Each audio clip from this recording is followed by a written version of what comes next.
யுகமிதே சங்கமம் உன்னை சந்திப்பதே சந்தோஷம் கல்பத்தின் முடிவும் இது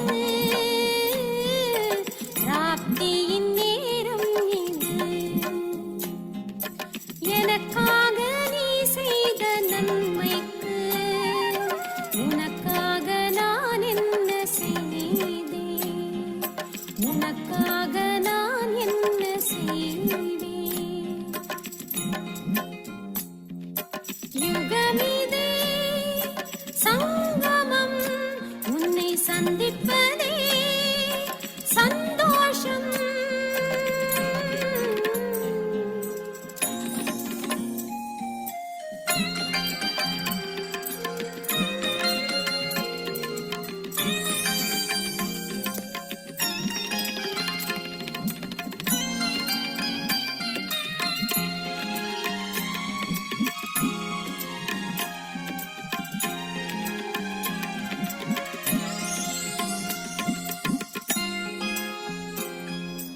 அதிகாலை எனக்காக வந்தாய் நீ மெய்ஞானம் எனக்காக தந்தாய் நீ எனக்கென்று ஒரு பொருளும் இல்லை நான் உனக்காக மாற்றிவிட்டேனே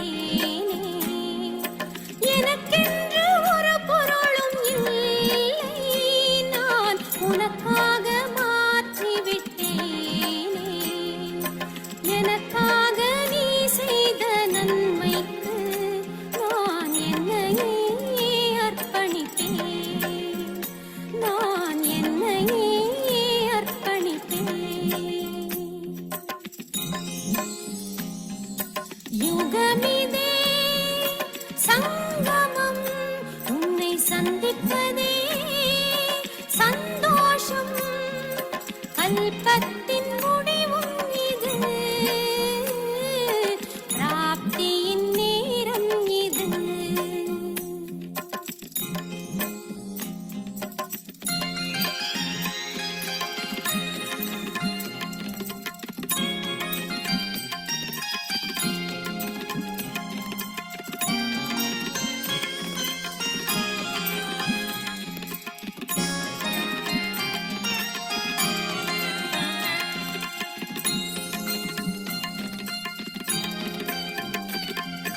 கர்மத்தின் ரகசியம் சொன்னாய் நீ தெய்வீக குணத்தையும் தந்தாய் நீ உன் நினைவில் நாள்தோறும் இருப்பேன் நான் உன் நிழலில் வாழ்நாளில் இருப்பேன் உன் நினைவில் நாள்தோறும் இருப்பேன் நான் உன் நிழலில் வாழ்நாளில் இருப்பேன் எனக்காக நீ செய்த நன்மைக்கு நான் என்னையே அர்ப்பணித்தேன் நான் என்னையே அர்ப்பணித்தேன்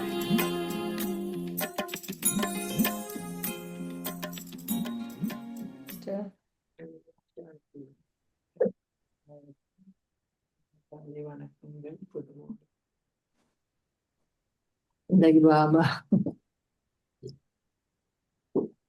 படிப்பிக்க வந்திருக்கிறார். இன்றைக்கு கொஞ்ச நாளாகவே நாடகத்தை பற்றி சொல்லி கொண்டு வந்தார். இன்றைக்கு பாபா நாடகத்தின் இன்னொரு ஆங்கிள்,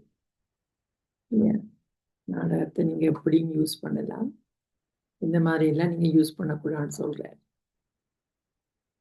என்ன யூஸ் பண்ணக்கூடாது, நாடகத்துல இருந்தா செய்வேன்.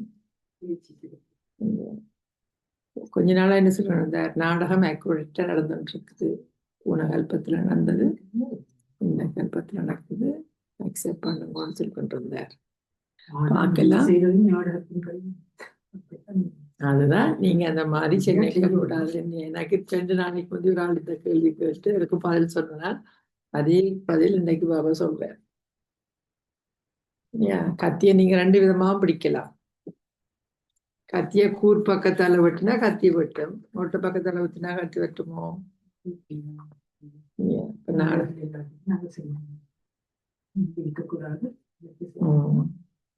நீங்க தான் இந்த நாடை இப்ப ஒவ்வொரு செகண்டும் நீங்க என்ன நினைக்கணும், நான் இந்த நாடகத்தை ஃபிக்ஸ் பண்ணி கொண்டிருக்கிறேன் இப்ப இந்த நேரத்தில். பாஸ்ட் தேவையில்லை எங்களுக்கு. ப்ரெசன்ட்ல நான் என்னுடைய உயர்ந்த நிலையை ஃபிக்ஸ் பண்ணி கொண்டிருக்கிறேன்.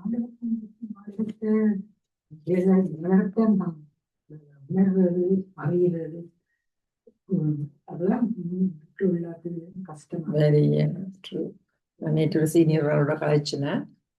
அப்ப சொன்னா, ஏன் மம்மா நம்பர் 1ல போனேன்டா, மம்மா நாடகத்தை அவ்வளவு துல்லியமாக புரிஞ்சு கொண்டபடியா, அதுக்காரிய நடவடிக்கை ஃபுல் ஸ்டெப் உடனே போட்டபடியா தான் மம்மா பிரம்ம பாபாவோட மம்மா முன்னுக்கு பின்னுக்கு வந்து முன்னுக்கு நிலை அடைஞ்சேன்டா. இதுதான் ரீசன். பிரம்ம பாபா சோல் கான்சியஸ் ப்ராக்டிஸ் பண்றதுல அவ்வளவு இருந்தது. ஆனா மம்மா இருந்தாலும் நாடகத்துல அவ்வளவு நம்பிக்கை வச்சிருந்தேன். ஓகே, இன்னைக்கு பாபா சங்கம யுகம், புருஷோத்தம சங்கம யுகம் இல்லையா, நேரத்தை பற்றி, உயர்ந்த நிலையை பற்றி நிறைய விஷயங்கள் சொல்றார். பார்க்கலாம். இது 14/10/2025 மகா வாக்கியம், காலை முரளி, பாப்தாதா மதுவனம். சாராம்சம்: இனிய குழந்தைகளே, இந்த அதிமேன்மையான சங்கம யுகம் நன்மை பயக்கும் யுகமாகும். இனிய குழந்தைகளே, இந்த அதிமேன்மையான சங்கம யுகம் நன்மை பயக்கும் யுகமாகும். இந்த யுகத்தில் மாத்திரமே மாற்றம் நிகழ்கின்றது. எங்களுக்குள்ளே மாற்றம் நிகழுது, உலகத்திலே மாற்றம் நிகழுது. பாசிட்டிவான மாற்றம். உலக ரீதியில பார்த்தீங்கன்னா மற்ற மாதிரி மாற்றம் நிகழுது. அதிமேன்மையான நாங்கள் பாசிட்டிவான விதத்துல மாற்றிக்கொண்டு போறோம். இந்த யுகத்திலேயே நீங்கள் அதிசீரழிந்த மனிதர்களிலிருந்து அதிமேன்மையான மனிதர்களாக மாறுகின்றீர்கள். கேள்வி: இந்த ஞான மார்க்கத்தில் குறிப்பிட்ட எந்த விடயத்தை பற்றி சிந்திப்பதாலோ அல்லது பேசுவதாலோ நீங்கள் என்றுமே முன்னேற முடியாது. இந்த ஞான மார்க்கத்தில் குறிப்பிட்ட இந்த விடயங்களை பற்றி சிந்திப்பதாலோ அல்லது பேசுவதாலோ நீங்கள் என்றுமே முன்னேற முடியாது. பதில்: நாடகத்தில் இருந்தால் நான் முயற்சி செய்வேன். நாடகத்தில் இருந்தால் நான் முயற்சி செய்வேன். நாடகம் என்னை தூண்டினால் நான் அதனை செய்வேன். இது ஈக்குவல் என்ன? இது ஈக்குவல் என்ன? சோம்பேறித்தனம். அவ 5 விகாரங்களுக்கு பிறகு அடுத்த 2 விகாரம் இருக்குன்னு சொல்றாரு. என்ன?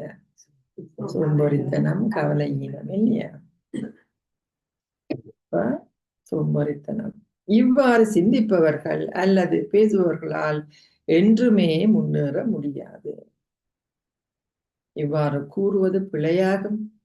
நீங்கள் இப்போது முயற்சி செய்வதும் நாடகத்தில் நிச்சயிக்கப்பட்டுள்ளதை நீங்கள் அறிவீர்கள். நீங்கள் முயற்சி செய்தாக வேண்டும். நீங்கள் முயற்சி செய்தாக வேண்டும். முடிஞ்ச பிறகுதான் நீங்க நாடகம் சொல்லணும். முடிய மட்டும் நீங்க நாடகத்தை சொல்லவே கூடாது. ஏதோ ஒன்று முடிஞ்ச பிறகு அது நாடகம். இது என்ன? முடியக்கு முந்தி நான் என்ன சொல்றேன்? நாடகத்துல இருந்தா நான் செய்வேன். பாடல்: இது சுவாலையினதும் புயலினதும் கதை. இதாற்ற கதை? எங்கட கதை, ஆத்மாவின் கதை. சுவாலையினதும் புயலினதும் கதை. ஓம் சாந்தி. கலியுகத்து மனிதர்கள் இப்பாடலை இயற்றியுள்ளனர். ஆனாலும் அதன் அர்த்தத்தை அவர்கள் புரிந்து கொள்வதில்லை. நீங்கள் அதை அறிவீர்கள். நீங்கள் இப்பொழுது அதிமேன்மையான சங்கம யுகத்தவர்கள் ஆவீர்கள். சங்கம யுகம் என்பதுடன் அதிமேன்மையான என்பதையும் நீங்கள் சேர்த்து எழுத வேண்டும். சும்மா சங்கமயுகம் இல்லை. என்ன இந்த சங்கமயுகத்துல நான் என்ன ஆகிறேன்? அதிமேன்மையானவர் ஆகிறேன். ஆத்மா அதிமேன்மையானதாகுது, உலகம் அதிமேன்மையானதாகுது.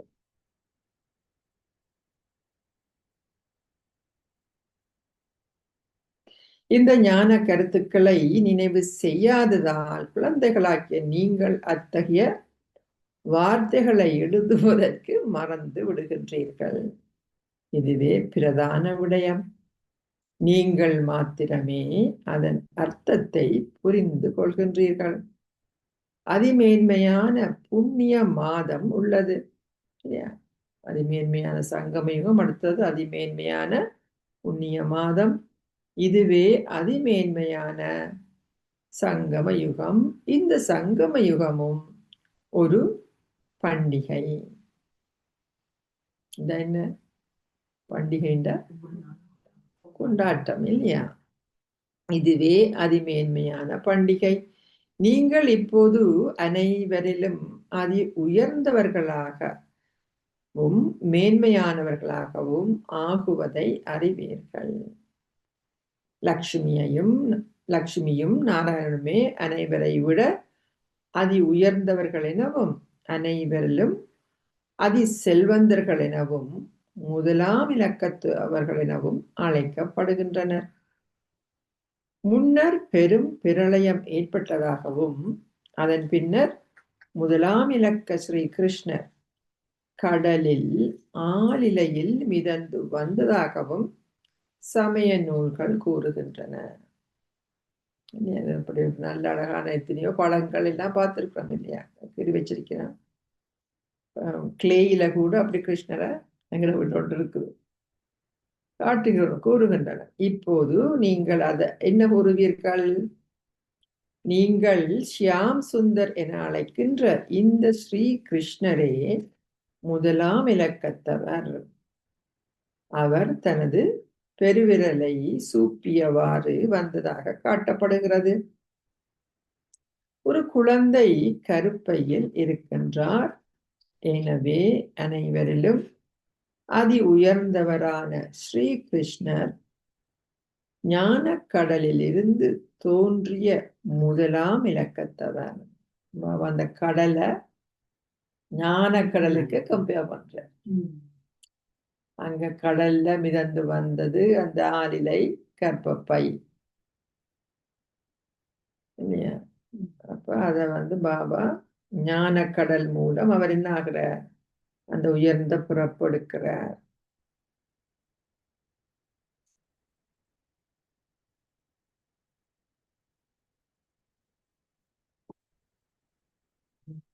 எனவும் அது இந்த ஸ்ரீகிருஷ்ணர் ஞானக்கடலிருந்து தோன்றிய முதலாம் இலக்கத்தை. ஞானக்கடலின் மூலமே ஸ்வர்க்கம் ஸ்தாபிக்கப்படுகின்றது. ஸ்ரீகிருஷ்ணர் முதலாம் இலக்க அதிமேன்மையானவர். அந்த ஒரேயொருவரே தண்ணீர் கடல் அன்றி ஞான கடல் ஆவார். சிவபாபா பற்றி சொல்லப்படுது இல்லையா? அந்த ஒரே ஒருவரே தண்ணீர் கடல் அன்றி ஞான கடல் ஆவார். பிரம்மா ஆவார். பிரளயம் ஒருபோதும் இடம்பெறுவதில்லை. புதிய குழந்தைகள் வரும்போது தந்தை பழைய கருத்துக்களை மீண்டும் கூற வேண்டியுள்ளது. சத்திய யுகம், திரேதா யுகம், துவாபர யுகம், கலியுகம் ஆகிய 4 யுகங்களும் அறியப்பட்ட போதிலும் 5ஆம் யுகமே இந்த அதிமேன்மையான சங்கம யுகம் ஆகும். இந்த யுகத்திலேயே மனிதர்கள் மாற்றமடைகின்றனர். அவர்கள் அதி சீரழிந்தவர்களிலிருந்து அதிமேன்மையானவர்கள் ஆகுகின்றனர். சிவபாபாவே அனைவரிலும் அதிமேன்மையானவர் அல்லது அனைவரிலும் அதி உயர்வான ஒரேயொருவர் என அழைக்கப்படுகின்றார். அவரே கடவுளாகிய பரமாத்மா. பின்னர் லக்ஷ்மியும் நாராயணனும் அதி உயர்ந்தவர்கள். அவர்களை அவ்வாறு ஆக்கியவர் யார்? குழந்தைகளாகிய நீங்கள் மாத்திரமே இதனை அறிவீர்கள். இந்நேரத்திலேயே நாங்கள் அவர்களை போன்று ஆகுவதற்கு முயற்சி செய்கின்றோம் என்பதை நீங்கள் புரிந்து கொள்கின்றீர்கள்.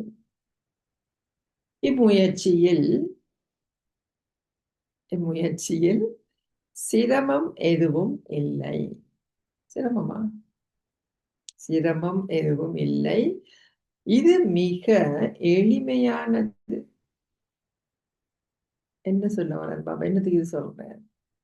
பிசிக்கலா செய்யறது இல்ல, மனசால இல்லையா, இலகுவாக செய்யக்கூடிய விஷயம். கள்ளக்கவடமற்றவர்கள், பலவீனமான தாய்மாரும், கூன் முதுகுடையவர்களும், கல்வியற்றவர்களும் இங்கு கற்கின்றனர். எல்லாருக்கும் இலகுவாக போய் சேரக்கூடிய ஒரு ஞானம் யாரும் கற்கலாம். அவர்களுக்கு மிக எளிமையாக விளங்கப்படுத்தப்படுகின்றது. பாருங்கள், அகமதாபாத்தில் ஒரு சாது இருந்தார். அவர் தான் எதையும் உண்பதோ பருகுவதோ இல்லை என கூறுவார். சரி, ஒருவர் தனது வாழ்நாள் முழுவதும் உண்ணாமலோ பருகாமலோ இருந்தாலும் அதில் என்ன இருக்கின்றது? அவ்வாறு செய்தாலும் அவரால் எதையுமே அடைய முடியாது. ஒரு மரம், என்னத்துக்கு கம்பேர் பண்றேன், ஒரு மரம் போஷாக்கை பெறுகிறது. அதற்கு கிடைக்கும் பசலை, நீர் போன்றன இயல்பாகவே அதனை வளரச் செய்கின்றது. அந்த சாது ஏதாவது மந்திர சக்தியை பெற்றிருக்க வேண்டும். நீரிலும் நெருப்பிலும் நடக்கின்ற பலரும் உள்ளனர். எவ்வளவு வித்தையில் செய்யணும். அவ்வாறு செய்வதில் என்ன நன்மை உள்ளது? என்ன பாபா சொல்லவான? அப்படி செய்யறதால ஆத்மாவுக்கு ஏதாவது நன்மை இருக்குதா? ஆத்மா மாறுதா? தூய்மையாக்கப்படுதாண்டா? இல்ல.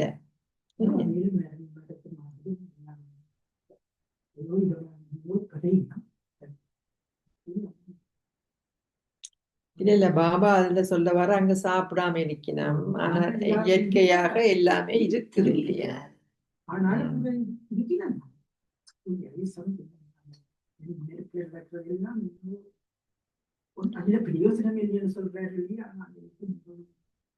அவ்வாறு செய்வதால் என்ன நன்மை உள்ளது? இங்கு இந்த இலகு ராஜயோகத்தை கற்பதனால் நீங்கள் பிறவியாக நன்மையை அனுபவம் செய்கின்றீர்கள். சந்தோஷமற்றவரிலிருந்து நீங்கள் பிறவியாக சந்தோஷம் உடையவர்கள் ஆக்கப்படுகின்றீர்கள். தந்தை கூறுகின்றார், குழந்தைகளே, நாடகத்தின்படி நான் உங்களுக்கு ஆழமான விடயங்களை கூறுகின்றேன். நானும் கூட நாடகத்துக்கு கட்டுப்பட்டு வர வேண்டிய நேரத்தில் வாரன்னு சொல்ற நாடகத்தின்படி கூறுகின்றேன்.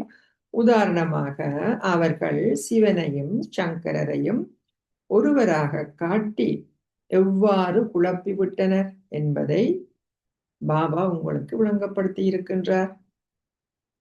சங்கரருக்கு இவ்வுலகில் நடிப்பதற்கென ஒரு பாகம் இல்லை.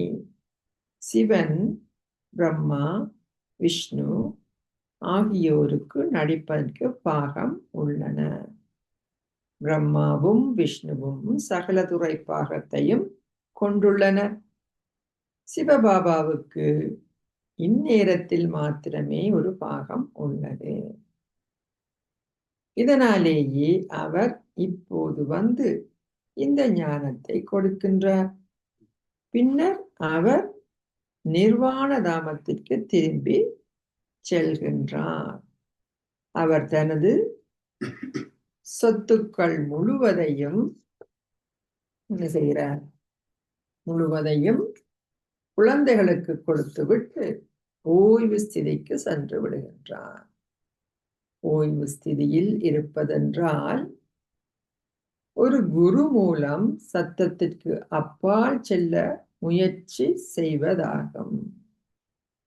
ஓய்வு ஸ்திதியில் இருப்பதென்ற ஓய்வு ஸ்திதியில் இருக்கின்ற ஒரு குரு மூலம் சத்தத்திற்கு அப்பால் செல்ல முயற்சி செய்வதாகும். எவ்வாறாயினும் எவராலும் இன்னமும் வீடு திரும்ப முடியாது. ஸ்திதியில பிரம்ம பாபா சொல்லினது தானே, 60 வயசுக்கு பிறகு ஒரு கட்டத்துக்கு பிறகு உலக வாழ்க்கையிலிருந்து விலகி அவையில் வந்து ஆன்மீகத்தை தேடி ஒரு குருவை நாடி அதன் மூலம் அடுத்த கட்டத்துக்கு போயினான். பாபா என்ன சொல்றாருங்க, இப்ப ஒருவராலும் வீடு திரும்ப முடியாது. ஏனெனில் அனைவரும் விகாரம் நிறைந்தவர்களாகவும் சீரழிந்தவர்களாகவும் உள்ளனர். அனைவரும் விகாரத்தின் மூலமே பிறக்கின்றனர். லக்ஷ்மியும் நாராயணனும் விகாரமற்றவர்கள். அவர்கள் பாவத்தின் மூலம் பிறப்பதில்லை.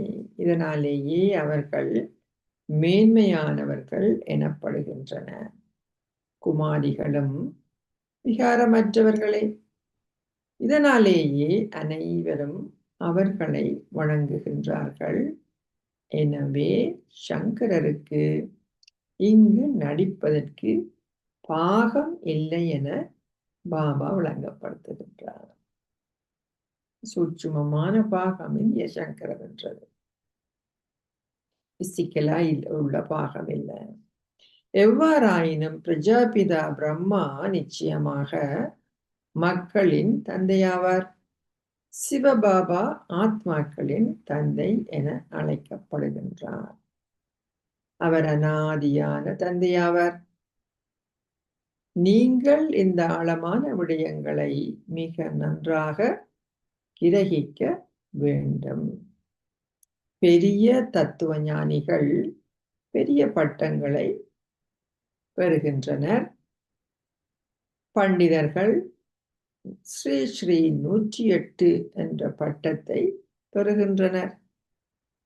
அவர்கள் பனாரஸில் உள்ள கல்லூரியில் சித்தி எய்தி அப்பட்டங்களை பெறுகின்றனர். அவர்கள் தந்தையின் பட்டத்தை தங்களுக்கு எடுத்துக்கொண்டதை அவர்களுக்கு விளங்கப்படுத்துவதற்காக பாபா குப்தாஜியை பனாரஸுக்கு அனுப்பினார். அந்த காலத்துல ஏதோ நடத்திருக்குது. குப்தாஜி என்றவரை பாபா அனுப்பியிருக்கிறார். தந்தையே ஸ்ரீ ஸ்ரீ 108 ஜெகத்குரு என அழைக்கப்படுகின்றார். இல்லையா, 108 ஜெகத்குரு, சரஸ்வதி சுவாமிகள், அப்படி எத்தனையோ பட்டங்களோட எத்தனையோ குருமார் இருக்கின. மண்டலாதிபதிகள் சொல்லிக்கொண்டு நிறைய பேர் இருக்கின. பாபாவையில் இன்றைக்கு டச் பண்றார், அழைக்கப்படுகின்றனர். 108 மணி மாலை உள்ளது. 8 ரத்தினங்கள் நினைவு கூறப்படுகின்றன. 108 மணி மாலையில் எல்லா சமயத்திலையும் இருக்குது. அதோட 8 மணி மாலை 8 ரத்தினங்கள் நினைவு கூறப்படும். நவரத்தின கல்லுல 8 கல்லு பிளஸ் 1 சிவபாபா 9 கல்லு நினைவு கூறப்படுகின்றன. அவர்கள் திறமை சித்தி எய்தினார்கள். இதனாலேயே அவர்களின் மணிமாலை ஊட்டப்படுகின்றது. பின்னர் அவர்களை விட சற்று குறைந்தளவு மேன்மையான 108 பேர் பூஜிக்கப்படுகின்றனர். முதல் 8 மணி மாலை சின்ன ஒரு இது, அடுத்தது 108 இல்லையா, பூஜிக்கப்படுகின்றனர். மக்கள் யாகம் வளர்க்கும் போது என்ன செய்யணும்? 1000 சாலி கிராமங்களை செய்கின்றனர். இங்கே ஒரு இடத்துல அந்த எத்தனையோ சாலி கிராமம் வச்சு நடக்கணும்னு சொல்லி கேள்விப்பட்டேன். பேரெல்லாம் எனக்கு ஞாபகம் இல்லை. இதுக்குண்டு ஒரு இடம் எடுத்து ஒரு நேர்ந்து போய் அவையில் அத்தனை சாலி கிராமங்களை சிலாக்கள் 108, சிலாக்கள் 1008, இந்த மாதிரி 16108, சிலர் 10,000-ஐயும் சிலர் 50,000-ஐயும் இன்னும் சிலர் 100,000 சாலி கிராமங்களையும் செய்கின்றனர். அவர்கள் அவற்றை என்னத்தான செய்யணும்? களி மண்ணினால் செய்து பின்னர் யாகம் வளர்க்கின்றனர். ஒரு வியாபாரி மிகவும் செல்வந்தராக இருப்பாராயின் அவர் 100,000 சாலி கிராமங்களை செய்விப்பார். மணிமாலை மிக நீண்டது என தந்தை விளங்கப்படுத்தி இருக்கின்றான். பாபா சொல்லுவார் இல்லையா, 108 தயாராயிட்டா இன்னொரு 108 நான் தயாராக்குவேன். அந்த மாதிரி நிறைய 108க்கு தயாராக்குன்னு சொல்லியிருக்காரு இல்லையா. அப்ப 108 வந்துட்டு எங்களுக்கு சான்ஸ் இல்லைன்னு நீங்க முயற்சி செய்யாம இருக்க முடியாது. பாபா சொல்ற நீண்டது என தந்தை விளங்கப்படுத்துகிறார். 16,108 மணிகள் கொண்ட மணிமாலையும் இருக்கின்றது. தந்தை எங்கமர்ந்திருந்து குழந்தைகளாகிய உங்களுக்கு இவ்விடயங்களை விளங்கப்படுத்துகின்றார். நீங்கள் அனைவரும் என்ன செய்றீங்கள்? தந்தையுடன் சேர்ந்து பாரதத்திற்கு சேவை செய்கின்ற கொஞ்ச நாளாக சேவையை பற்றி கூட சொல்லிக் கொண்டு வராரு இல்லையா. சேவை செய்கின்றீர்கள். தந்தை பூஜிக்கப்படுவதால் குழந்தைகளும் பூஜிக்கப்பட வேண்டும். என்ன சேவை செய்கிறவைகளுக்கு பூஜை இருக்குது. குழந்தைகளும் பூஜிக்கப்பட வேண்டும். உருத்திரர் ஏன் பூஜிக்கப்படுகிறார் என்பதை மக்கள் அறிய மாட்டார்கள். அனைவரும் சிவபாபாவின் குழந்தைகள். இந்நேரத்தில் உலக ஜனத்தொகை மிகவும் அதிகமாக உள்ளது. சகல ஆத்மாக்களும் சிவபாபாவின் குழந்தைகளேயாயினும் அனைவரும் அவரது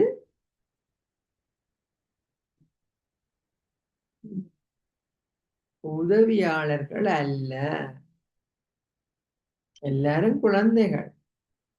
எத்தனை பேர் உதவியாளர்கள் இல்லையா? உதவியாளர்கள் அல்ல.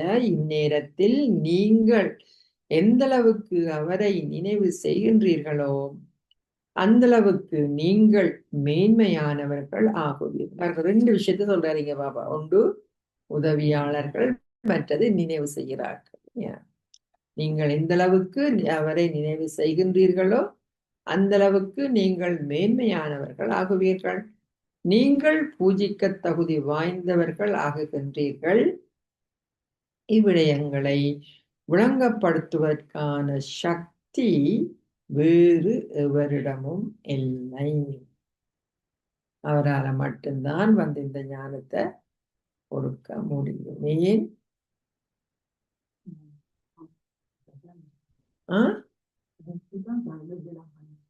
அவர் மட்டும்தான் பிறப்பு இறப்பு சக்கர விதையாக இருக்கிறார் இல்லையா. முழு ஞானமும் அவர்கிட்ட இருக்குது. அதான் ஞான கடல் என்று ஸ்டார்டிங்ல வந்துச்சு இல்லையா. இதனாலேயே கடவுள் பற்றி ஆழமான விடயங்களை எவரும் அறிய மாட்டார்கள் என அவர்கள் கூறுகின்றனர். தந்தையே தான் ஞானக்கடல் என அழைக்கப்படுவதாக விளங்கப்படுத்துகின்றார். அடுத்த லைன்ல வருகிறது. தந்தையே தான் ஞானக்கடல் என அழைக்கப்படுவதாக விளங்கப்படுத்துகின்றார். எனவே அவரே நிச்சயமாக இந்த ஞானத்தை கொடுக்கின்றார். இதில் தூண்டுதல் என்ற கேள்விக்கே இடமில்லை. பக்தியில் அந்த மாதிரி எல்லாம் சொல்லி வச்சிருக்கிறார். தூண்டுதல் என்ற கேள்விக்கே இடமில்லை. கடவுள் தூண்டுதல் மூலம் விளங்கப்படுத்துகின்றாரா? அவரிடம் உலகின் ஆரம்பம், மத்தி, இறுதி பற்றிய ஞானம் இருப்பதை நீங்கள் அறிவீர்கள். இப்ப எங்களுக்கு தெரியுது, பாபா சொன்னதால எங்களுக்கு தெரியுது. நீங்கள் அறிவீர்கள். அவர் குழந்தைகளாகிய உங்களுக்கு இதை கூறுகின்றார். உங்களுக்கு இதில் நம்பிக்கை இருக்கிறது. ஆனால் நம்பிக்கை இருந்தும் என்ன நடக்குது? நீங்கள் தந்தையை மறந்து விடுகின்றீர்கள்.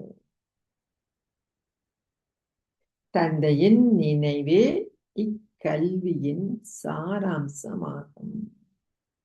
தந்தையின் நினைவே இக்கல்வியின் சாராம்சமாகும். தந்தையின் நினைவின் மூலம் கர்மாதீத்த ஸ்திதியை அடைவதற்கு முயற்சி தேவை. இந்த நினைவிலேயே மாயை தடைகளை ஏற்படுத்துகின்றாள். கல்வியில் அந்த அளவு தடைகள் இருப்பதில்லை. இல்லையா? கல்வி ஒரு மணித்தியாலம் 1.5 மணித்தியாலம் மேக்சிமம். அதுக்கு பிறகு நினைவு இல்லையா? அந்த நினைவுல தான் மாயை தடைகளை ஏற்படுத்துகிறார். சங்கரர் தனது கண்ணை திறந்த போது விநாசம் இடம்பெற்றதாக அவர்கள் கூறுகின்றனர். இவ்வாறு கூறுவது சரியல்ல. தந்தை கூறுகின்றார், நான் விநாசத்தை தூண்டுவதோ அல்லது சங்கரர் விநாசத்தை மேற்கொள்வதோ இல்லை. அது பிழையாகும். என்ன சொல்ல வரார் பாபா இங்க?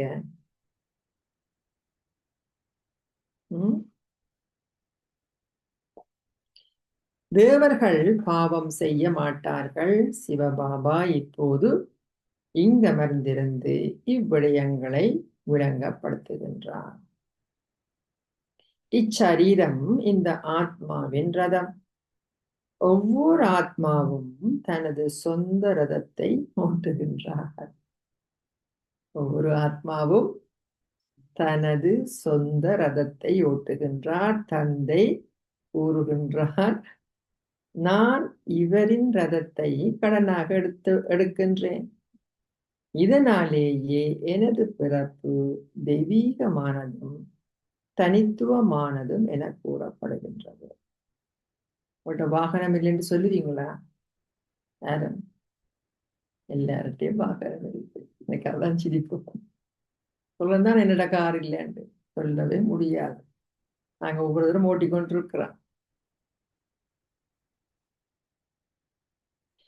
இதனாலே எனது பிறகு தனித்துவம் 84 பிறவிகளின் சக்கரம் இப்போது உங்களின் புத்தியில் இருக்கிறது.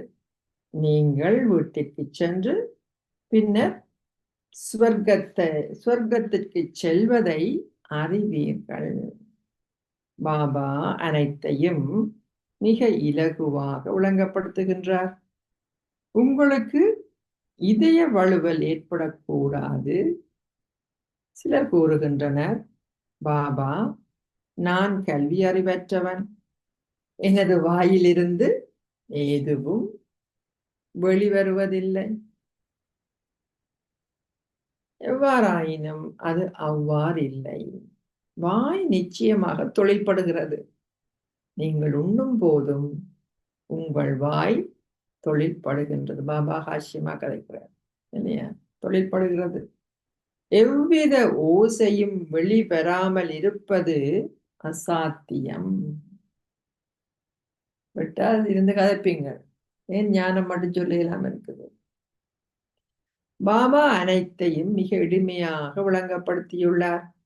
ஒருவர் மௌனத்தை கடைபிடித்தாலும் அந்த ஒரேயொருவரை நினைவு செய்யுமாறு மேல் நோக்கி சுட்டிக்காட்ட அவரால் முடியும் என்று சொல்லுவாங்க. மாயால சொல்லாட்டிலும் அட்லீஸ்ட் சைகையால காட்டுங்க. மௌனத்தை கடைபிடித்தாலும் அந்த மாதிரி காட்டுங்க, சுட்டி காட்ட அவரால் முடியும். ஒரேயொரு அருள்பவர் மாத்திரமே துன்பத்தை நீக்கி சந்தோஷத்தை அருள்பவர். இப்போதும் அவர் பக்தி மார்க்கத்திலும் அருள்பவராக இருக்கின்றார். இப்போதும் இப்ப சங்கமயுகம் வந்துட்ட, பக்தி மார்க்கத்திலும் அருள்பவராக இருக்கின்றார். பின்னர் ஓய்வு ஸ்திதியில் அமைதி மாத்திரமே இருக்கின்றது. குழந்தைகளாகிய நீங்கள் அமைதி தாமத்தில் வசிக்கின்றீர்கள். 3 காலத்தை பாபா சொல்றார். உங்களில்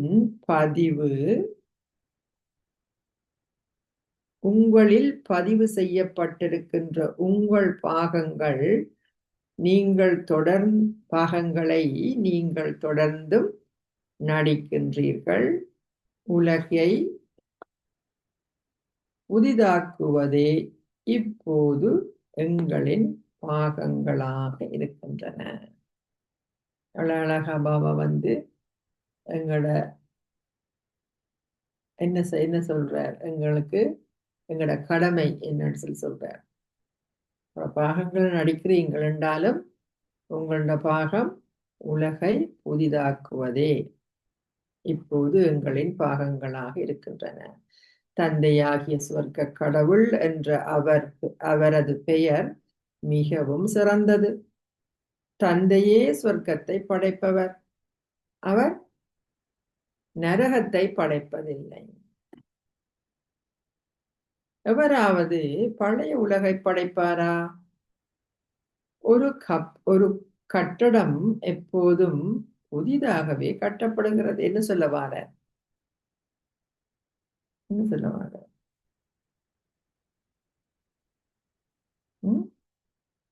கதைப்போம்.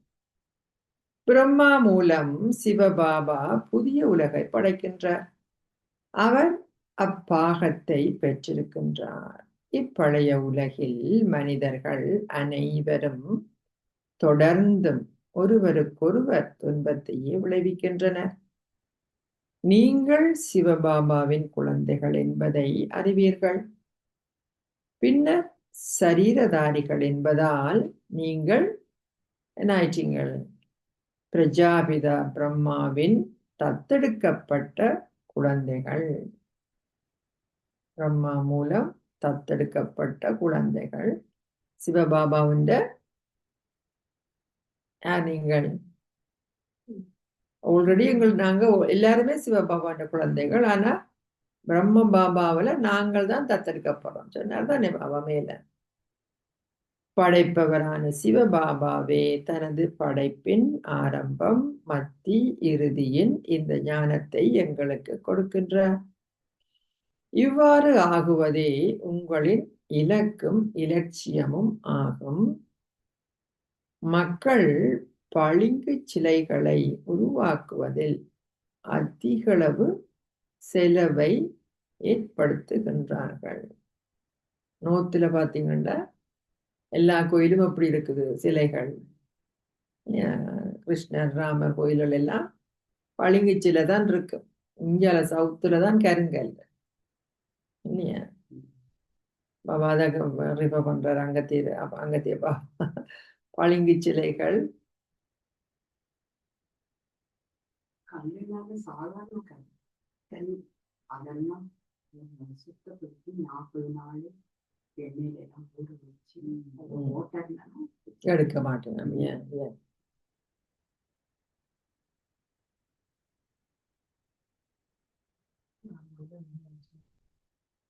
நான் நினைக்கிறேன், என்ன தெரியாது, அந்த வைப்ரேஷன் வந்து ஆக்சுவலி கருங்கல்லு கூட இழுக்கும்னு நினைக்கிறேன்,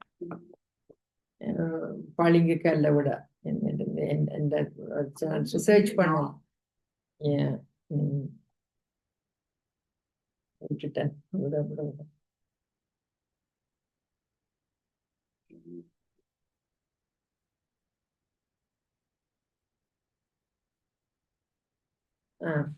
சிலைகளை உருவாக்குவதில் அதிகளவு செலவு ஏற்படுத்துகிறார்கள். இது இறை உலக பல்கலைக்கழகம். முழு பிரபஞ்சமும் மாற்றப்படுகிறது. முழு பிரபஞ்சமும் மாற்றப்படுகிறது. இறை பல்கலைக்கழகம் தால முழு பிரபஞ்சம் உலக ரீதியில அப்படி இல்லை.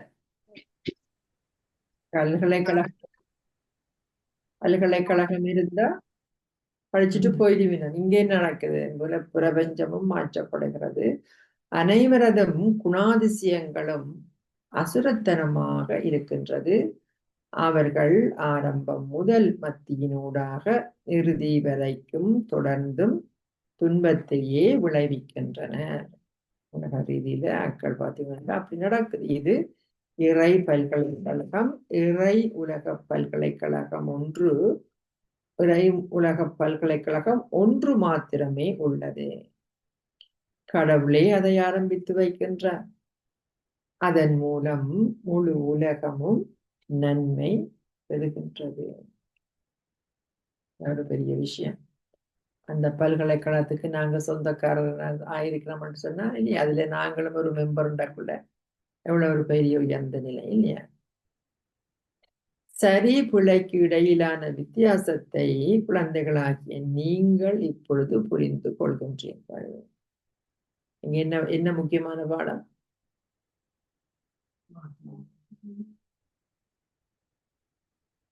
அழகா சொல்ற பாருங்க.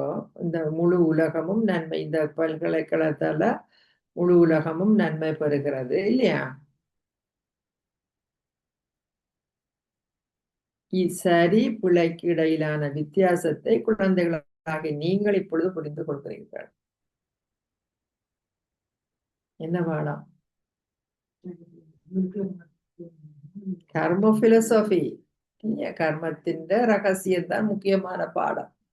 അതിന്റെ அடிப்படையில தான் முழுக்கவே நாம இது அதை உங்களுக்கு விளங்கப்படுத்துறேன். எது சரி, நாங்க முந்தி சரி நினைச்செல்லாம் இப்ப பிள்ளையா இருக்குது. புரிந்துணர்வை பாபா கொண்டு வர கர்மம் அப்படி உண்மையான கர்மத்தின் தத்துவம் இல்லையா? வேற எந்த மனிதர்களும் இதை புரிந்து கொள்வதில்லை. இங்க படிச்சாதான் இது தெரியும். வேற எந்த மனித உலகத்துல படிக்காதாக்களுக்கு அது தெரியாது. தந்தை மாத்திரமே வந்து அனைவரையும் பாருங்கோ தர்மம் நிறைந்தவர்கள் ஆக்குகின்றார். நீங்கள் தர்மம் நிறைந்தவர்கள் ஆகும் போது முக்திக்கு சென்று பின்னர் ஜீவன் முக்திக்கு செல்வீர்கள். குழந்தைகளாகிய நீங்கள் நாடகத்தை அறிவீர்கள். குழந்தைகளாகிய நீங்கள் ஆரம்பம் முதல் மத்தியினூடாக இறுதி வரைக்கும் உங்கள் பாகங்களை நடிப்பதற்காக வரிசை கிரமமாக கீழிறங்குகின்றீர்கள். இந்நாடகம் சதா காலமும் தொடர்வதுடன் தொடர்ந்தும் என்னாகுது? சதா காலமும் தொடர்வதுடன் தொடர்ந்தும் சொன்ன படமாக்கப்படுகின்றது. இப்பதான் நான் அதை ஒவ்வொரு செயலை படமாக்கி கொண்டிருக்கிறேன். முந்தி நடந்ததை பற்றி எனக்கு தேவையில்லை. நாடகத்தின் ஆழமான வளர்ச்சி பாபா சொல்ற படமாக்கப்படுகிறது. இது என்றென்றும் புதிதாகவே இருக்கிறது. தெரியாது அடுத்த நிமிஷம் எனக்கு என்ன நடக்க போகும் தெரியுமா? இல்ல. முந்தி நடந்த நினைச்சு போட்டிருந்தா யோசிச்சு பாருங்க இல்லையா? அப்ப இந்த நாடகம் புதுசாக அதை யார் உருவாக்குறேன்? நான் தான் உருவாக்குறேன்.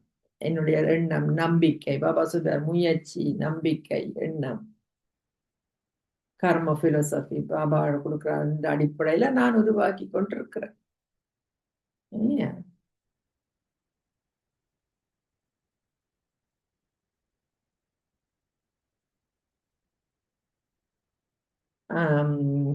இது என்றென்றும் புதியதாகவே இருக்கிறது. இந்நாடகம் ஒருபோதும் பழையதாகுவதில்லை. ஏனைய நாடகங்கள் போன்றவை அழியக்கூடியவை. இந்த நாடகம் எல்லையற்றதும் அழிவற்றதும் ஆகும். இதில் ஒவ்வொருவரும் ஓர் அழிவற்ற நடிகர். இந்த பாயிண்ட்லயே நாங்க என்ன செய்யலாம்? டிராபிக் கண்ட்ரோலுக்கு இந்த நாடகம் எப்பேற்பட்ட நாடகம், எப்படிப்பட்ட பாகத்தை பெற்றிருக்கிறேன் அந்த உணர்வோட நாங்க பாபாட்ட போகலாம். அந்த நாடகத்துல ஒவ்வொருத்தரும் அழிவற்ற நடிகர்கள். இந்த நாடகம் அனாதியான நாடகம். எல்லாருமே அழிவற்ற நடிகர்கள். இந்த அனாதியான நாடகமும் மேடையும் எவ்வளவு பெரியவை என பாருங்கள். தன்னை வந்து இப்பழைய உலகை புதியதாக்குகின்றார். நீங்கள் இவை அனைத்தினதும் காட்சிகளை பெறுவீர்கள். நீங்கள் எந்த அளவுக்கு நெருக்கமாக வருகின்றீர்களோ அந்த அளவுக்கு சந்தோஷத்தை உணர்வதுடன் காட்சிகளையும் பெறுவீர்கள். இந்த கடைசியில நீங்க கடைசி நேரத்தை அதாவது ஆத்மாண்ட முதிர்ச்சி நிலை வந்துட்டு இருந்தா என்ன ஆவீங்கள்? எல்லாம் டிட்டாச் ஆகுவோம். அப்ப என்ன ஆகும்? சந்தோஷம் இருக்கும். ஏன் சந்தோஷம் இல்லை? இப்ப இன்னும் இருக்கு, கணக்கு தீர்க்க வேண்டிய இருக்குது இல்லையா? அப்ப டிட்டாச் ஆகும். கூட டிட்டாச் ஆகினா உங்களுக்கு வந்து சந்தோஷம் இருக்கு. அப்ப முடிவுக்கு வந்துட்டு நீங்கள் சொல்லுவீங்க, நாடகம் பின்னர் மீண்டும் மீண்டும் இடம்பெற வேண்டும். அதன் பின்னர் நீங்கள் முன்னைய கல்பத்தில் நடித்த பாகங்களை புதிதாக நடிப்பீர்கள். இதுக்கு கனெக்டடாக கொஞ்ச நாளைக்கு முந்தைய 4-5 நாளைக்கு மேல ஒரு வசனம் பாபா சொன்னார். என்ன சொன்னார்? பின்னர் நீங்கள் இதை மீண்டும் மீண்டும் நடிப்பி இடம் பெற வேண்டும் என்ற இருக்கும். எத்தனை தரம் நடிச்சாலும் இது பழசாகாது. புதுசா புதிய ரெக்கார்ட் மாதிரியே இருக்கு. உலகில ஒரு சிடியோ ஒரு இதையோ போட்டு நீங்க ரெக்கார்ட் ஒரே இதை கேட்டுக்கொண்டிருந்தீங்கன்னா என்ன ஆகும்? கொஞ்ச நாள்ல இல்லையா? இங்க ஃப்ரெஷ்ஷாவே இருக்கும்.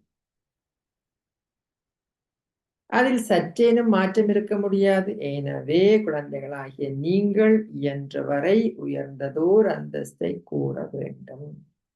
அப்படி பாபா வாணி முடிக்கிறான் பாருங்க. முயற்சி செய்யுங்கள், குழப்பமடையாதீர்கள்.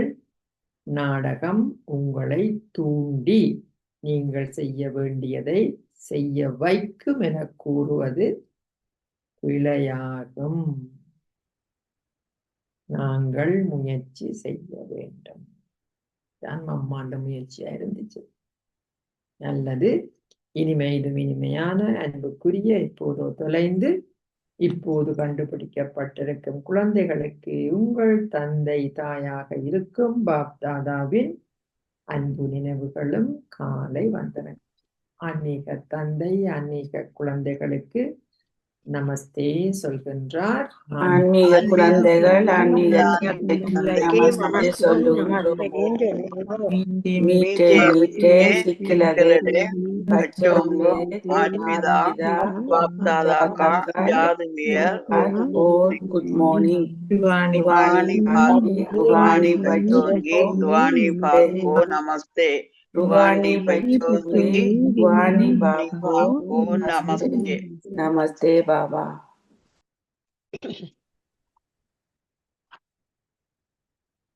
தாரணைக்கான சாராம்சம். முதலாவது, இக்கல்வியின் சாராம்சத்தை உங்கள் புத்தியில் வைத்திருந்து. என்ன சாராம்சம்?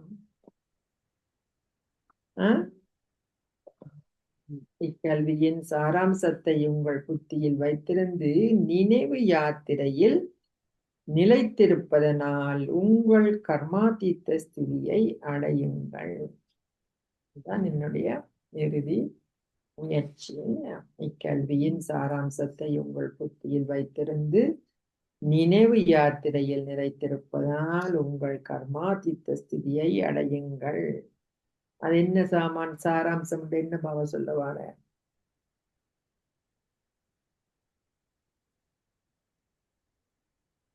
இந்த கல்வியின் சாராம்சம் என்ன? ஆத்ம உணர்வு. அத நினைவுல வச்சிருந்து அதை வச்சிருந்தாதான் நினைவு யாத்திரையில் இருக்கலாம். நினைவு யாத்திரையில் இருந்து உங்கள் கர்மாதீத்த ஸ்திதியை அடையுங்கள். மேன்மையானவராகவும் பூஜிக்க தகுதி வாய்ந்தவராகவும் ஆகுவதற்கு தந்தையின் முழுமையான உதவியாளர் ஆகுங்கள். அடுத்தது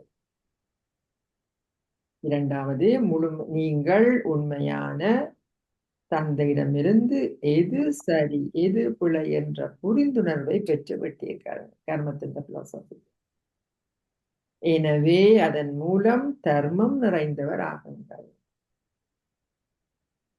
பந்தன வாழ்க்கையில் இருந்து உங்களை விடுவித்து முக்தி ஜீவன் முக்தி என்ற உங்களின் ஆஸ்தியை கூறுங்கள். பந்தன வாழ்வில் இருந்து உங்களை விடுவித்து முக்தி ஜீவன் முக்தி என்ற உங்களின் ஆஸ்தியை கூறுங்கள். அவ்வியக்த சமிகை. யோக சக்தியுடன் உங்கள் மனதால் உங்களுடனும் மற்றவர்களுடனும் பரிசோதனை செய்யுங்கள். அதுக்கு இந்த பாவண்ட விளக்கம் இன்றைக்கு. உங்கள் மனம் மூலமாக சேவை என்றால் ஏன் இது இப்படி வருகிறது? ஆசீர்வாதம். அது ஆசீர்வாதம் பிடிபடாம எல்லாம் அடிச்சு வச்சிருக்கோம். நான் இதுல பார்த்து சொல்றேன்.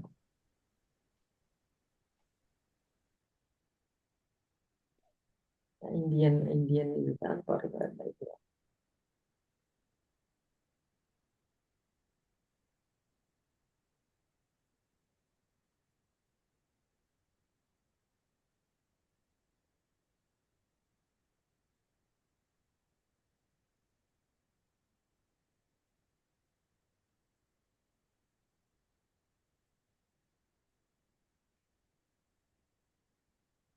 ஆசீர்வாதம். வரதானம்.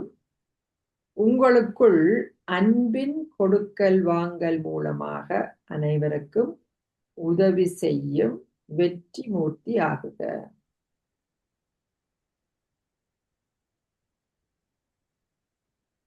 உங்களுக்குள் அன்பின் கொடுக்கல் வாங்கல் மூலமாக அனைவருக்கும் உதவி செய்யும் வெற்றி மூர்த்தி ஆகுக. அதுக்கு விளக்கம். இப்போது ஞானத்தை கொடுத்து வாங்கும் நிலையில் பாஸ் ஆகி இருக்கிறீர்கள். ஞானம் எல்லாரும் கொடுத்து வாங்குறோம், இல்லையா? பாஸ் ஆகி இருக்கிறீர்கள். இப்போது அன்பின் கொடுக்கல் வாங்கல் செய்யுங்கள். யார் உங்கள் முன்னால் வந்தாலும் சம்பந்தத்தில் வந்தாலும் அன்பை கொடுத்து பெற வேண்டும். அப்படி இருப்பவரை அனைவரின் ஸ்நேகி மற்றும் லவ்லி என்று சொல்வார்கள். எல்லாரும் அவர் என்ன சொல்லினோம்? அன்பானவர், மற்றது அன்பின் சுரூபமாக இருக்கிறார் என்று சொல்வார்கள். அஞ்ஞானிகளுக்கு ஞானதானம் கொடுக்க வேண்டும். ஞானம் இல்லாதாக்களுக்கு ஞானம் கொடுக்கணும், இல்லையா? ஆனால் பிராமண குடும்பத்தில் இந்த தானம் மகாதானி, இந்த தானத்தில் மகாதானி ஆகுங்கள். அன்பை கொடுத்து வாங்குறதுல அதுல மகாதானி ஆகுங்கள். எண்ணத்திலும் ஒருவரை பற்றி அன்பை தவிர வேறு எதுவும் தோன்றக்கூடாது. நேற்று சண்டே வாணியில் என்ன சொன்னார் பாபா? ஒரு எண்ணம் வந்தாலே போச்சு, அப்படியான எண்ணம். அப்ப எண்ணத்திலும் ஒருவரை பற்றி அன்பை தவிர வேறு எதுவும் தோன்றக்கூடாது. எப்போதும் அனைவரிடமும் அன்பு ஏற்படுமோ, எப்போது அனைவரிடமும் அன்பு ஏற்படுமோ அப்போது அன்பின் பிரதிபலனாக, இங்கிலீஷ் வேர்ட், பிரதிபலனாக ஒத்துழைப்பு கிடைக்கும். நீங்க அன்பை கொடுக்குறீங்களா, உங்களுக்கு கட்டாயம் என்ன கிடைக்கும்? ரிட்டர்ன், ஒத்துழைப்பு கிடைக்கும். ஒத்துழைப்பின் ரிசல்ட் வெற்றி கிடைக்கும். அதால கிடைக்கிறது என்ன? வெற்றி கிடைக்கும். ஸ்லோகம். ஒரு நொடியில் வீணெண்ணங்களுக்கு முற்றுப்புள்ளி வையுங்கள்.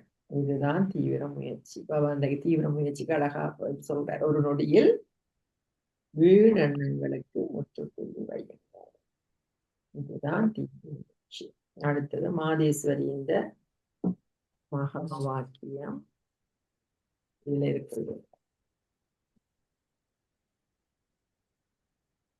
மாதேஸ்வரியின் பொறுமதிமிக்க சின்ன ஒரு பேராகிராஃப் தான். பொறுமதிமிக்க மேன்மையான வாசகங்கள், முக்தியும் அனாதியான முக்தியும்.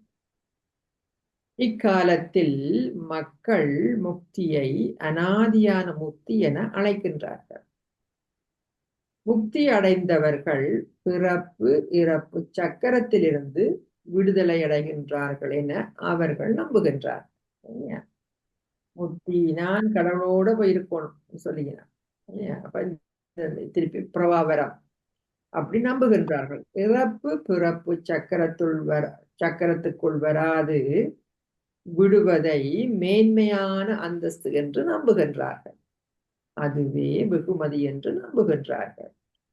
ஜீவன் முக்தி வாழ்க்கை நல்ல செயல்களை செய்கின்ற வாழ்வு என்று அவர்கள் நம்புகின்றார்கள். உதாரணமாக தர்மாத்மாக்கள் ஜீவன் முக்தியை பெற்றவர்கள் என்று அவர்கள் நம்புகின்றார்கள். தர்மாக்கள் உயர்ந்த நிலையில இருக்கிறவர்கள். அவையில் என்னவாம்? ஜீவன் முக்தி பெற்றவர்கள் என்று நம்புகின்றார்கள். கர்ம பந்தனத்திலிருந்து விடுபடுதல் பற்றிய புரிந்துணர்வை ஒரு கைப்பிடி அளவினர் மட்டுமே நம்புகின்றனர். இது அவர்களின் சொந்த அபிப்பிராயமாகும். எவ்வாறாயினும் விகாரத்தின் அடிப்படையிலான கர்ம பந்தனத்திலிருந்து ஒரு மனிதன் விடுதலை அடையும் வரையில் அவனால் ஆரம்பம் முதல் மத்தியினூடாக இறுதி வரையான துன்பத்திலிருந்து விடுபட முடியாது என நாம் கடவுளிடமிருந்து புரிந்து கொண்டிருக்கின்றோம். இதிலிருந்து விடுபடுவது ஒரு ஸ்திதியே. இதிலிருந்து விடுபடுவது ஒரு ஸ்திதியே. எனவே முதலில் நீங்கள் இறை ஞானத்தை கிரகித்தால் மாத்திரமே உங்களால் அந்த ஸ்திதியை அடைய முடியும். இறை ஞானத்தின் மூலம் அதானே பாபா ஞானத்தின் கடல் என்ற ஆதாரம் தூய்மையாக்க வந்திருக்குன்னு சொல்றார். என்னத்தின் அடிப்படையில் தூய்மையாக்குறார்? ஞானம் நிறைந்தவர்களாகி தூய்மையாக்குறார்.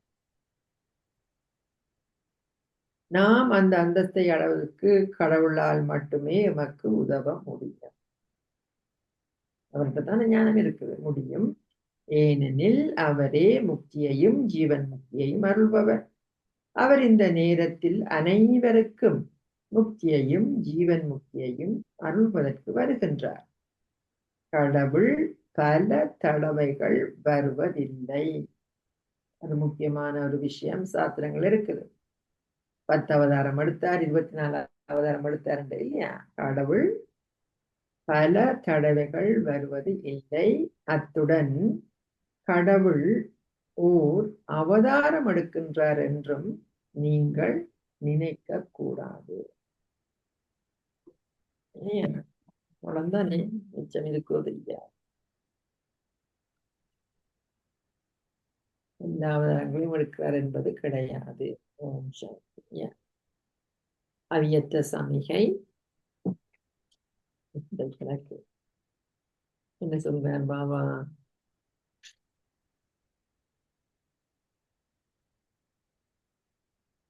யோக சக்தியுடன் உங்கள் மனதால் உங்களுடனும் மற்றவர்களுடனும் பரிசோதனை செய்யுங்கள். உங்கள் மனம் மூலமான சேவை என்றால் எல்லையற்ற சேவை என்பதாகும். உங்கள் மனம் மூலமும் வார்த்தைகள் மூலமும் சேவை செய்வதற்கான மாதிரியாக உங்களை மக்கள் பார்க்கின்ற அளவிற்கேற்ப அவர்கள் கவரப்படுவார்கள். உங்கள் மனம் மூலமும் வார்த்தைகள் மூலமும் சேவை செய்வதற்கான மாதிரின்ற மொடல் மாதிரியாக உங்களை மக்கள் பார்க்கின்ற அளவிற்கேற்ப அவர்கள் கவரப்படுவார்கள். இந்த திட சங்கல்பம் இருந்தால் சேவை தொடர்ந்தும் இலகுவில் நடைபெறும். வார்த்தைகள் மூலம் சேவை செய்வதற்கு உங்களுக்கு நேரம் இல்லாதபடின் அப்போது என்ன செய்யணும்? குறைந்தபட்சம் உங்கள் மனோபாவம் மூலமும் உங்கள் மனம் மூலமும் சேவை செய்வதன் மூலம் மாற்றத்தை ஏற்படுத்துவதற்கு நேரம் உங்களுக்கு இருக்கிறது. இப்போது நீங்கள் எதனிலும் நேரத்தை வீணாக்காமல் சேவையை மட்டும் செய்யுங்கள். ஒரு சதா யோகியாகவும் சதா சேவையாளராகவும் இருங்கள். சதா யோகியாகவும் சதா சேவையாளராகவும் இருங்கள். எவ்வாறு உங்கள் மனம் மூலம் சேவை செய்வது என்று நீங்கள் அறிந்திராதபடின் உங்கள் தொடர்பு மற்றும் உங்கள் நடத்தை மூலம் சேவை செய்ய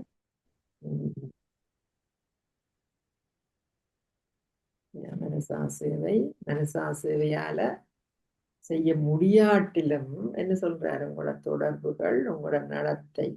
பாபா அடிக்கடி சொல்றாரு, முகம் மூலம் நடத்தை மூலம் நடமாடும் என்ன சொல்றாரு எக்ஸிபிஷன் இல்லையா? அந்த மூலம் உண்டாலும் சேவை செய்யும். மனசா சேவை செய்யறது அவ்வளவு லேஸ் இல்லை. ஈஸி என்று சொன்னாலும் அதுக்கு நிறைய கான்சன்ட்ரேஷன் பவர் தேவை, இந்த பவர் தேவை. என்ன பாபா அடிக்கடி சொல்ல, தொடர்புகள், உறவு முறைகள், வார்த்தைகள், இதுவெல்லாம் அந்த சேவையை செய்யப்போம்.